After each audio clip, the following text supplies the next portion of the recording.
जवाहरलाल नेहरू, सरदार वल्लभ भाई पटेल, लाल बहादुर शास्त्री, भीमराव अम्बेडकर, शहीद কুশল কোঁৱৰ, কনকলতা বৰুৱা, মুকুন্দ কাকতি প্ৰমুখ্যে মানসীসকলে আধুনিক ভাৰত গঢ়িবলৈ বহুতো আঁচোৰীয়া প্ৰচেষ্টা, ভৱিষ্যৎ পৰিকল্পনা আৰু দূৰদৰ্শী কাৰ্যপ্ৰণালী ৰূপায়ণ কৰিছে। তেওঁলোকৰ পৰৱৰ্তী শাসকসকলৰ নীৰৱ বিচ্ছিন্ন প্ৰচেষ্টাৰ জৰিয়তে এই কেই দশকমানৰ ভিতৰতে বিশ্বৰ ভিতৰত ভাৰতবৰ্ষ স্থিতি ক্ৰমান্বয়ে সুদৃঢ় হৈ পৰিবলৈ ধৰিলে।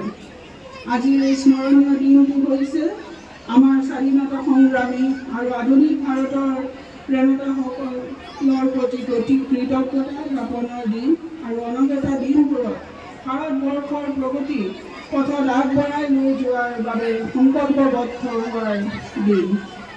শ্ৰদ্ধাভাজন ৰাইজ, এখন দেশৰ উন্নতি আৰু উন্নয়ন কোনো নিৰ্দিষ্ট সীমাৰেখা নহয়, ই হৈছে এটি অন্তহীন যাত্ৰা।